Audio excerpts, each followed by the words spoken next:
মীরা, চাঁদের রূপালী নদীর রক্ষক, এখন বনের কেন্দ্রে তার কক্ষপথে।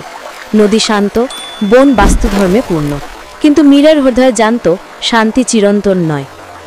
এক রাতে নদীর জলে হালকা নীল কুয়াশা ভেসে উঠল। হঠাৎ কুয়াশার ভেতর থেকে শূন্যতা ঘিরে এলো এক অদ্ভুত ছায়া প্রহরী। প্রহরীর চোখ দুটি নীরব এবং অচেনা শক্তির ঝলক। সে বলল, মীরা, তুমি এসেছো তাই আমরা দেখা করব। কণ্ঠ ভারাক্রান্ত, বাতাস কাঁপছে। মীরা বুঝল এটি নতুন বিপদ। নদীর শান্তি, বনবাসী আর তার বন্ধুরা সবই বিপদে।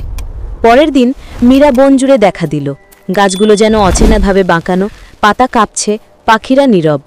নদীর পানি নীল ঝলমল, কিন্তু কিছুটা অন্ধকার ছড়াচ্ছে। মীরা দ্রুত এলভাকে ডাকল। এলভা নদীর জলে ভেসে এসে বলল, মীরা, অরণ্যের গভীরে এক নতুন প্রহরী এসেছে। তার শক্তি ছায়া থেকে জন্মায়। তুমি ছায়াকে আলিঙ্গন করেছো, কিন্তু এই প্রহরী তা ব্যবহার করতে জানে। মীরা সিদ্ধান্ত নিল এবার সে একা যাবে না। সে তার ছোট বন্ধু নীল খরগোশ এবং ধীর কিন্তু শক্তিশালী গুগু ভাল্লুককে সঙ্গে নিল। মীরা ও তার বন্ধুরা অরণ্যের গভীর অংশে ঢুকল। পথের মধ্যে পৃথিবী যেন এক অদ্ভুত ধোঁয়ায় ঢাকা। প্রতিটি গাছ থেকে বেরোচ্ছে ছায়া, যা হাত ছুলে হিম হয়ে যায়। হঠাৎ মীরা শুনল এক নরম কিন্তু শক্তিশালী ডাক। সত্যি রক্ষকই ছায়া পার করতে পারে, ভুল পথে গেলে হারাবে। মীরা চোখের নীল আলো জ্বালালো। সে বলল, আমরা সত্যি রক্ষক, আগানো দরকার। পথের শেষে তারা দেখতে পেল একটি বিশাল অরণ্য গুহা। গুহার মুখে লেখা, যেখানে আলো আসে সেখানে ছায়াও জন্ম নেয়। সাহসী শিয়ালি এখানে যেতে পারবে। গুহার ভিতরে ঢুকতেই দেখা গেল অদ্ভুত ধোঁয়া, ছায়া এবং বাতাসে অদৃশ্য শক্তি। হঠাৎ একটি বিশাল ছায়া বের হলো। প্রহরী গর্জে বলল, মীরা, তুমি কি চাঁদের রূপালী নদীর রক্ষক? তোমার শক্তি আমাকে থামাতে পারবে? মীরা বলল, আমি শুধু রক্ষা করি, নষ্ট করি না। যদি তোমার অশান্তির থেকে কেউ ভোগে, আমি থামাই। প্রহরী অস্থির হলো। সে চারদিকে ছায়া ছুঁড়তে শুরু করলো। প্রতিটি ছোঁয়া গাছ ভেঙে দেয়, বাতাস স্থির হয়। মীরা লেজের নীল আলো জ্বালালো। প্রহরী হামলা করলে মীরার আলো ছায়াকে থামিয়ে দেয়। গুগু এবং নীল খরগোশ পাশে দাঁড়ালো। মীরার নেতৃত্বে তারা প্রহরীর চারপাশে ঘুরল, আলো, সাহস, বন্ধুত্ব মিলিয়ে। প্রহরী ধীরে থেমে গেল। মীরা বুঝল প্রহরী কোনো সত্যি অশুভ শক্তি নয়, তার শরীরের ভিতরে এক ব্যথা লুকিয়ে আছে। মীরা জিজ্ঞেস করল, তুমি কি সত্যি ক্ষতিকারক? প্রহরীর চোখে ঝলক। আমি শুধুই বন্দী।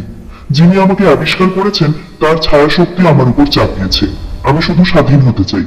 মীরা বুঝল এই প্রহরীও আসলে একটি জাদুমার প্রাণী, যা ভুলভাবে শক্তি নিয়ন্ত্রণ করছে। মীরা বলল, তাহলে আমরা তোমাকে মুক্ত করব। মীরা প্রহরীর দিকে এগোলো। ছায়া প্রহরীর শরীরে নীল আলো ঢুকল। এলভা নদীর জলে হেসে উঠল। সঠিক হৃদয় ছায়াকেও রূপ দিতে জানে। প্রহরী হেসে বলল, ধন্যবাদ মীরা, আমি আর ভয় দেখাবো না। আমি অরণ্য রক্ষার জন্য সাহায্য করব। নদীর জল আরো ঝলমল করতে লাগলো। মীরা এবং প্রহরী হাত মিলিয়ে অরণ্যের চারপাশে আলো ছড়ালো। সব ছায়া শান্ত, বন শান্ত, প্রাণীরা আবার নিরাপদ। মীরা, গুগু, নীল খরগোশ আর প্রহরী একসাথে নদীর ধারে দাঁড়িয়ে।